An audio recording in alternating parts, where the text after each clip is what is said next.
নমস্কাৰ খবৰ টেক্সৰ দৰ্শকক স্বাগতম জনাইছো। আজি আমি আহি উপস্থিত হৈছোহি ডিব্ৰুগড় জিলাৰ অন্তৰ্গত চাবুৱাৰ ঐতিহ্যমণ্ডিত চিকিৎসালয় RSTCত অৰ্থাৎ ৰুৰেল হেল্থ ট্ৰেইনিং চেণ্টাৰত। আমি আপোনালোকক জনাব বিচাৰো যে বৰ্তমান RSTC চিকিৎসালয়ৰ যি পয়া লগা অৱস্থা বা য'ত আজি চাবুৱাৰ শ শ গাঁৱৰ দুখীয়া শ্ৰেণীৰ লোকে চিকিৎসালয়লৈ আহে, কিন্তু চিকিৎসক নথকাৰ অভাৱত ঘূৰি যাবলগীয়া হয়। আৰু কাষতে থকা মডেল হস্পিটেলখন যিহেতু কোভিড চেণ্টাৰ হিচাপে ঘোষণা কৰিলে, তাৰ পাছতে চাবুৱাবাসী ৰাইজ যথেষ্ট অসুবিধাৰ সন্মুখীন হৈছে চিকিৎসাৰ ক্ষেত্ৰত। আৰু মুখ্যমন্ত্ৰী গৃহস্থান চাবুৱাৰখন ঐতিহ্যমণ্ডিত চিকিৎসালয়ৰ যদি এনে দুৰৱস্থা হয়, তেন্তে এয়া অতি দুৰ্ভাগ্যজনক বা অতি লাজৰ কথা। আৰু আমি এই মুহূৰ্তত কেমেৰা পাৰ্চনক অনুৰোধ জনাম যে হস্পিটেলখনৰ সমগ্ৰ দৃশ্য আমাৰ দৰ্শকসকলক দেখাব। আৰু তাৰ পাছতে আমি ইয়াত যিসকল ৰোগী আহে চিকিৎসা ক্ষেত্ৰত আহিছে বা ইয়াত যিসকল চতুৰ্থ বৰ্গৰ কৰ্মচাৰী আছে তেওঁলোকৰ লগত আমি কথা পাতিবলৈ চেষ্টা কৰিম।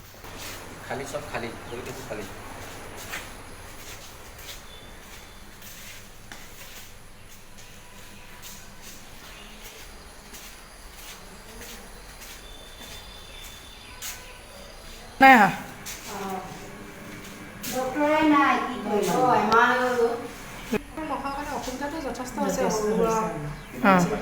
কিমান দিনৰ পৰা ডক্টৰ নাই?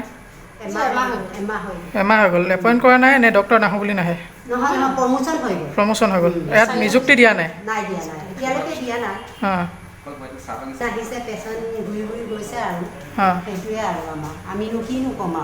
চাহ বাগিচা এৰিয়াটো আমাৰতো গাঁৱৰ এৰিয়া বা চাহ বাগানৰ যিহেতু বহুত সংখ্যক মানুহ আহে। সমগ্ৰ দৃশ্য এই মুহূৰ্তত আমাৰ কেমেৰা পাৰ্চনে দেখাই আছে। আৰু আমি ইয়াত কৰ্মৰত অৱস্থাত থকা এগৰাকী আমাৰ লগত নাৰ্ছ আছে, আৰু তেখেতৰ লগত আমি কথা পাতিবলৈ চেষ্টা কৰিম।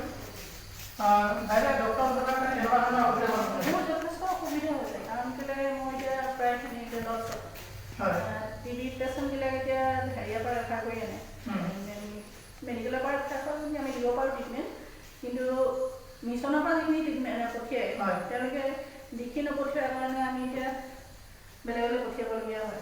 আৰু এখন যিহেতু ডিব্ৰুগড় মেডিকেল কলেজৰ আণ্ডাৰতে আছে চিচিখন, তো তাৰ অধ্যক্ষজনে ইয়াত একো ব্যৱস্থা লোৱা নাই নেকি? ডক্টৰ এপইণ্টমেণ্ট দিয়া নাই কাৰো, দিয়া নাই কাৰণে আমাৰ যথেষ্ট অসুবিধা হয় যেতিয়া আমি পেচেণ্ট মিটিঙৰ আগত থ'ব লগা হয়। মডেল হস্পিটেলখন যিহেতু আপোনাৰ কোভিড চেণ্টাৰ ঘোষণা কৰি দিলে বা তাত ৰোগীসকলে দেখাব নোৱাৰে, তো ইয়ালৈ আহি পিনে ডক্টৰ নোপোৱাৰ ক্ষেত্ৰত ৰোগীসকলক পুনৰ ঘূৰি যাবলগীয়া হয়। আৰু সেই ক্ষেত্ৰত চৰকাৰখনে যি ব্যৱস্থা লৈছে তাত সঁচাকৈ সেয়া দুৰ্ভাগ্যজনক। আৰু আপোনাৰ অসুবিধা সমস্যা কিমানমান আপোনাৰ কেইজনমান আছে বাৰু? আমি ইয়াত হস্পিটেলত আমাৰ 3গৰাকী দিয়া হয়। মই দৰ্শক আছোঁ আৰু 2গৰাকী ইনজেকশ্যনৰ কাৰণে দিয়া হয়, ড্ৰেছিঙৰ কাৰণে। বাকীগৰাকী আমাৰ মেইন চেণ্টাৰত। আগতে ডক্টৰ কেইজন আছিলে? আগতে ডক্টৰ 4জন আছে। 4জন, এতিয়া বৰ্তমান এজন নাই? হয়, আপোনালোকে শুনিলে যে 4জন ডক্টৰ থকা এখন RSTC এখন হস্পিটেলত আপোনাৰ বৰ্তমান এজনো নোহোৱা হ'ল। আৰু এজনো নোহোৱাৰ কাৰণে আপোনালোকে বুজি পাইছে যে 4জন ডক্টৰে গোটেই ৰোগীসকলক যিদৰে চাই আছিলে বা সেৱা আগবঢ়াইছিলে, আজি কিন্তু সেই ডক্টৰকেইজন নাই। আৰু ডক্টৰকেইজন নথকাৰ কাৰণে হস্পিটেলখনত যথেষ্ট সংখ্যক ৰোগী অহাৰ পাছতো পুনৰ তেওঁলোকে ঘূৰি যাবলগীয়া বা তেওঁলোকৰ হস্পিটেলত আমি প্ৰতিটো কোঠাত সোমাই আহিছোঁ। ইয়াত কৰ্মচাৰীৰ যথেষ্ট অভাৱ, লগতে ডক্টৰ নাই। আমাৰ মাজত এজন কৰ্মচাৰী আছে এইখন হস্পিটেলৰে, আৰু তেখেতৰ লগৰ পৰা জানিম যে ইয়াত কিয় মানুহ নাই।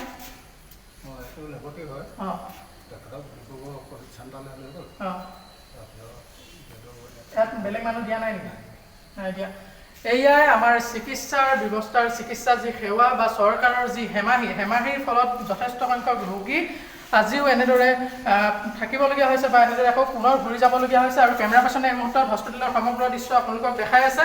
আৰু বহুতো বৃদ্ধা আইতাও আহিছিলে সেৱাৰ ল'বলৈ, হয়তো ডক্টৰ নথকাৰ কাৰণে তেওঁলোক ঘূৰি যাবলগীয়া হৈছে। আইতাৰ বেমাৰ হৈছিলে? মোৰ কাণ বিষ হৈছে। কাণ বিষ হৈছে, হস্পিটেল আহিলে ডক্টৰ নাই? ইয়াত এবাৰ দেখাই গ'লোঁ, এতিয়া বেছি হৈছে। এতিয়া ডক্টৰ নাই বুলি কৈছিলে, কি কৰিব?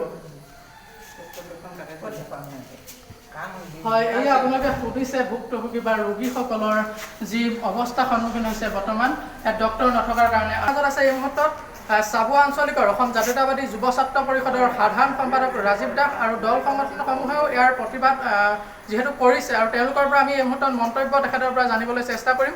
দাদা, যেহেতু এখন আপোনাৰ হস্পিটেলত ডক্টৰ আমি দেখা পোৱা নাই, আজি আহিছিলোঁ ইয়াত, আৰু আপোনাৰ কেনেকুৱা মন্তব্য প্ৰকাশ কৰিব?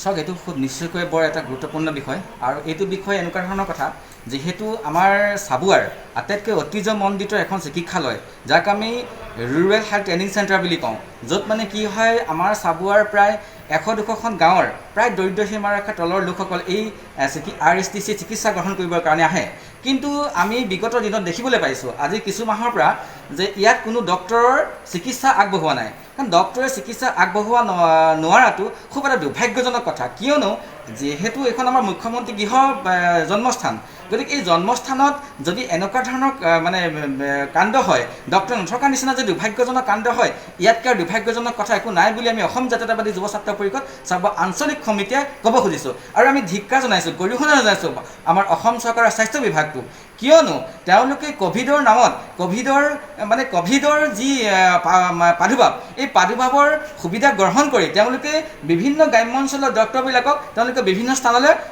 ট্ৰান্সফাৰ কৰিছে আৰু তেওঁলোকে ট্ৰান্সফাৰ কৰি পেলাই য'ত তেওঁলোকে চিকিৎসা গ্ৰহণ কৰাবলৈ লৈ গৈছে তাত তেওঁলোকে চিকিৎসা ঠিকেই পাইছে কিন্তু আমাৰ চাবুৱাৰ যি ঐতিহ্যমণ্ডিত RSTC ইয়াত কিন্তু তেনেকুৱা ধৰণৰ চিকিৎসাৰ অভাৱৰ কাৰণে আজি বহু দুখীয়া মানুহ ইয়াৰ পৰা বাৰে বাৰে ঘূৰি যাবলগীয়া হৈছে আমি মুখ্যমন্ত্ৰী সৰ্বানন্দ সোণোৱাল ডাঙৰীয়াক অনুৰোধ জনাইছোঁ লগতে হিমন্ত বিশ্ব শৰ্মা ডাঙৰীয়াক দাবী জনাইছোঁ তেখেতে আমাৰ এই ঐতিহ্যমণ্ডিত চাবুৱাৰ এই RSTCক লৈ হেতালি নেখেলিব কিয়নো যদি তেনেকুৱা ধৰণে পুনৰ আমি দেখিবলৈ পাওঁ আগন্তুক 15 দিনৰ ভিতৰত যদি তেওঁলোকে এনে ব্যৱস্থা গ্ৰহণ নকৰে তেতিয়াহ'লে আমি অসম জাতীয়তাবাদী যুৱ ছাত্ৰ পৰিষদ চাবুৱা আঞ্চলিক মন্ত্ৰীয়ে তীব্ৰ আমি গণতান্ত্ৰিক আন্দোলন গঢ়ি হয় এয়া আছিল অসম জাতীয়তাবাদী যুৱ ছাত্ৰ পৰিষদৰ চাবুৱা আঞ্চলিক সমিতিৰ সাধাৰণ সম্পাদকৰ মন্তব্য আৰু ইয়াৰ পাছত এই হস্পিটেলখনৰ ডক্টৰ নিযুক্তি দিয়া নিদিয়াক লৈ কি হ'ব সেয়া আমাৰ পৰৱৰ্তী সময়ত লক্ষণীয় হ'ব সত্যৰ পথত নতুন এখোজ লৈ নিৰপেক্ষতাৰে ৰাইজৰ প্ৰতিটো খবৰ লৈ আমি এক খবৰ ৰূপত আপোনাৰ কাষত চাই থাকক খবৰ